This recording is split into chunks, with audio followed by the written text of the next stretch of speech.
हे पूर्ण स्टँडअपभर चालू राहू दे. बरं, माझ्याकडे बघून वाटत असेल की मी लग्नाला चालले. तर नाही, ते काय, मला पेंटिंगची आवड आहे आणि आज मेकअप करताना मला कॅनव्हास खूप मोठा मिळाला, सो मी रंगवला. आधी मी मजनूबाईची पेंटिंग होते, आता मी मोनालिसा झाले. माझं असंच आहे, चालता फिरता सार्वजनिक गणेशोत्सव, सजावटीवर पण जास्त खर्च आणि मूर्ती पण मोठी. भाविकांची रांग कधी लागते काय माहिती. तर नमस्कार, मी मधुरा प्रमोद राऊत. आडनाव जरी राऊत असलं तरी माझा राजकारणाशी काही संबंध नाही. आणि आत्ताचं राजकारण बघता भविष्यातही ठेवावा असंही मला वाटत नाही. दरवेळी पावर असून उपमुख्यमंत्री व्हायला कोणाला आवडेल, बरोबर ना? पण फुकटात गुवाहाटीला जायला मिळालं तर मी एका पायावर तयार आहे. आणि म्हणजे आता तुम्हाला कळलं असेल, भाविकांची गर्दीवरनं माझ्या आयुष्यात तो नाही आहे. हो, कारण माझे बाबा पोलीस आहेत. माझा राजकारणाशी संबंध नसला आणि तुम्ही माझ्या पंचेसवर हसला नाहीत तरी मी तुम्हाला जेलमध्ये टाकू शकते, कारण माझे बाबा पोलीस आहेत यार. आता थोडा परफॉर्मन्स प्रेशर आहे मला, सो मी खूप काय काय विसरते. तर माझं ऑडियन्स आलेलं आहे, आता मला सगळं आठवणार आहे. तर तू आहेस इथे, बस आणि हस. त्याला पाणी वगैरे द्या, त्याचा घसा ओला करा. Very good, very good. मी पण माझे पंचेस आणले आहेत, हस हा. तर तुम्ही बघत असाल की मी जाड आहे, अशी तशी जाड नाही आहे, बारीक होण्यासाठी प्रयत्न करणारी जाड आहे. बारीक लोकांमध्ये पण असतो ना बारीक लोकांमध्ये सुद्धा असतो ना असा प्रकार की अरे मला ना जाड व्हायचं आहे, मला ना जाड व्हायचं आहे. अरे बाबांनो, कशाला बरबादीच्या मार्गावर जात आहे, मला विचारा ना. तर जसं मला बारीक व्हायचं आहे, बॉडी शेमिंग वगैरे काही नाही या, माझ्या बॉडीवर पूर्ण प्रेम आहे. पण दुसरं कोणाचं तरी माझ्या बॉडीवर प्रेम व्हावं म्हणून मला बारीक व्हायचं आहे. तर जसं सगळ्या माझ्या एरियामधल्या डायटिशियनना कळलं की मला बारीक व्हायचं आहे, तर त्यांनी लगेच डोकंवर काढलं. ते आपले यूट्यूब इंस्टाग्रामवाले डायटिशियन. तर माझी शेजारची काकू, ती मला म्हणे, मधुरा बारीक व्हायचं ना तुला, मी सल्ला देते. ही 1947 जाड आहे. ही ज्या सोफ्यावर बसते तो स्वातंत्र्याची अजूनही वाट बघतोय. ही मला सल्ला देणार. बरं, हिला जेव्हा बघावं तेव्हा ही प्रेग्नेंट. शेवटी मी न राहून आईला लहानपणी विचारलेलं की आई, हिच्या पोटात जो बाबू आहे तो बाहेर कधी येणार ग? जेन्युइन लहानपर्यंत पडतात ना असे प्रश्न. तर आईने मला कोपऱ्यात घेतलं आणि आई म्हणे, एकतर तिच्या पोटात बाबू नाही, बेबी आहे. आणि तू जिच्याबद्दल विचारते तिला कधीच कचऱ्याच्या डब्यात टाकलं, आता दुसरी आहे. आय नो थोडा डार्क आहे, पण हसा. असं करता करता काकूंनी मुलींची रांग लावली. शेवटी काकांना मीच म्हटलं, काका माणूस आहात की मुसलमान? येस, हेच हवं आहे मला. कोणाला प्रॉब्लेम असेल तर बाहेर जा, मग मी थांबणार नाही आहे.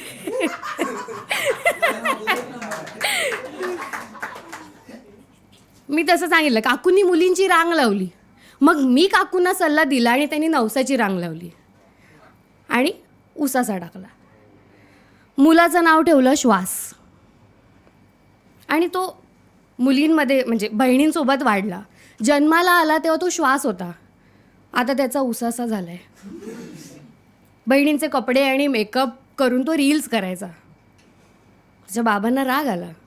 बाबांनी त्याला धमकी दिली, कचरा डब्यात टाके ना. मग कुठे रील्स बंद झाले. काकूंना परत नवसाची रांग लावावी लागते की काय असं बोलताच त्यांनी परत उसासा टाकला. ह्या सगळ्यात मला बारीक व्हायचा सल्ला द्यायचा राहिलाच काकूंचा यार.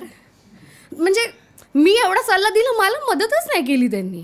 मी ठरवलं 2025 न्यू इयर रिझॉल्युशन.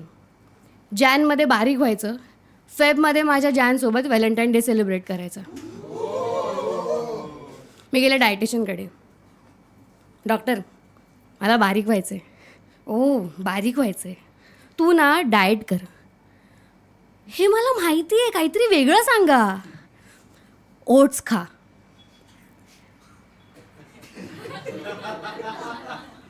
आता त्याचे ओट्स खायचेत म्हणून तर बारीक व्हायचं आहे ना. हां, असंच म्हणाली ती. ह्या वाक्यावर तिने 2,000 रुपये चार्ज केले. वरून GST पण लावला आणि खाली सही केली, निर्मला सीतारामन. प्रिस्क्रिप्शन दिलं, कॅरेमल पॉपकॉर्न खा. म्हणजे मी जाड आहे, आय नो, पण मला बॉयफ्रेंड नाही ह्याला कारण आहे माझे बाबा. माझे बाबा खूप चांगले आहेत हां, प्लीज. तर ज्या दिवशी माझे बाबा रिटायर होत होते तेव्हा माझे सगळे घरचे ना इमोशनल झाले. शिट यार, इतकी वर्ष नोकरी केली, आता रिटायर होतो आहे. मी खुश होते. मी म्हटलं आत्ता जाईन आणि माझ्या क्रशला प्रपोज करेन. मी प्रपोज पण असंच केलं. बाबा रिटायर झालेत, आय लव्ह यू. तो आय लव्ह यू टू बोलणार इतक्यात आईचा फोन आला, मधुरा पेढे घेऊन ये, दादा पोलीस भरतीच्या परीक्षेत पास झाला. यार, आयुष्याचे पेढे लागलेत यार. End of the chapter. बरं, हे माझ्यासोबत परत झालं आहे, म्हणजे या आधीसुद्धा होऊन गेलं आहे. म्हणजे उद्धव ठाकरेचे ते काही काळासाठी CM झालेले ना, तसे मी काही काळासाठी बारीक झाले होते. झाले होते यार. आणि तेव्हा माझ्या आयुष्यात तो आलेला. उद्धव ठाकरे मुख्यमंत्री झाले आणि मी त्याची होम मिनिस्टर. पण त्याला जसं कळलं की माझे बाबा पोलीस आहेत, तो युती सोडून निघून गेला. जाताना माझे 50 मित्र पण घेऊन गेला.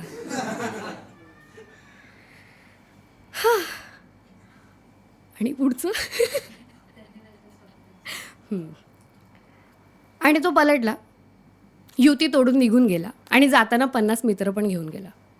माझ्या स्वप्नांची बाण मारली त्याने.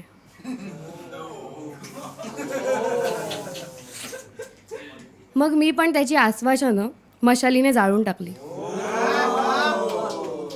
त्याने गिफ्ट केलेलं घड्याळ माझ्या हाताच्या पंजाने फोडून टाकलं. त्याची तुतारी वाजवेन अशी पहाटे जाऊन शपथ घेतली.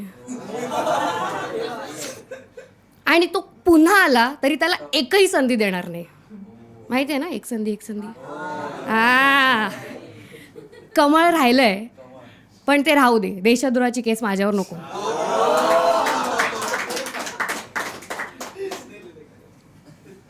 मग मला खूप राग आला यार. व्हॉट इज दिस. मी गेले ग्रॅज्युएट वडापावकडे. दादा, ग्रॅज्युएट वडापाव का स्पॉन्सर आहेत.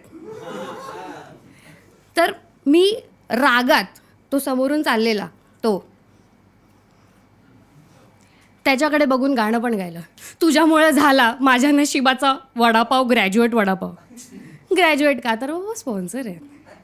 म्हणजे बघा ना, माझं सेट वेगळ्या ठिकाणी चालू आणि मला इथे मध्येच ग्रॅज्युएट वडापाव करावं लागते. वडापाव किती ग्रॅज्युएट असला ना तरी मराठी माणसाची गर्दी अशोक वडापावकडेच होते. चुरा पाव दे मला, पण मला दे. ग्रॅज्युएट वडापाव स्पॉन्सर आहेत. पुढच्या वर्षी पण करा स्पॉन्सर. तर वडापाव खाल्ले 7. आता 7 का, 7 वर्ष पूर्ण झाली म्हणून 7 वडापाव खाल्ले. आणि माझं वजन पण वाढलं. 7 किलोने नाही वाढलं, पण वाढलं. माझे जुने कपडे मला होत नव्हते म्हणून मी नवीन कपडे घ्यायला गेले. तर माझ्या साईजचे कुर्ते नाहीच मिळत कुठे. आणि त्यात जर कुर्ता मला एखादा आवडला तर त्याला दुसरी मुलगी आवडते आणि दुसऱ्या मुलीला सॉरी कुर्ता आणि कुत्रामध्ये थोडी गल्लत झाली. सॉरी पण मी त्याला कुत्रा का म्हणते यार. कुत्रा लॉयल असतो. दोघांमध्ये एक साम्य आहे. केलं की दोघंही धावत येतात शेपूट हलवत. तो पण तसा झालेला म्हणून आठवला.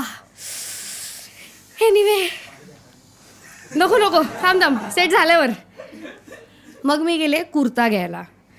गल्लीतला कुर्तेवाले असतात ना त्यांच्याकडे. दादा मेरे साईज का नाही. अरे वाक्य तर होऊ दे पूर्ण. नाही नाही नाही आहे नाही आहे जाओ जाओ. मी शपथ घेतली बारीक होऊन तुझ्या दुकानात येईन. 4 वर्ष झाले मी त्या दुकानात नाही गेले. मग मी महागड्या दुकानात गेले. तिथे असतं ना हमारे पास सभी प्रकार के कपडे सभी साइजेस के कपडे मिलेंगे. तर मी तिकडे गेले. मला एक कुर्ता आवडला. माझ्या साईजचा पण होता आणि कलर पण छान होता. पण मला जरा छोटा वाटला. म्हणून मी दादाने विचारलं, दादा जरा छोटा आहे क्या.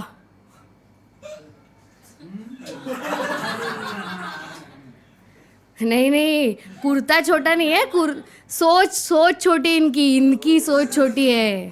म्हटलं दादा क्राऊडवर्क अजून ट्राय केलं नाही आहे रिस्क नको. म्हणजे ओके ओके बेटा कंटिन्यू हां हां दादा कुर्ता छोटा आहे. अरे कुर्ता छोटा नाही है तू जाडी काय. जा ट्रायलला जा. मी गेले बाबा ट्रायलला. ते जसे खूप ओढाताण करून पुन्हा आले ना तशी मी खूप ओढाताण करून कुर्ता घातला. कुर्ता जातच नाही. शेवटी मी अशी अडकले. तेवढ्यात अजान पण वाजली. मग मी ख्वाजा मेरे ख्वाजा करून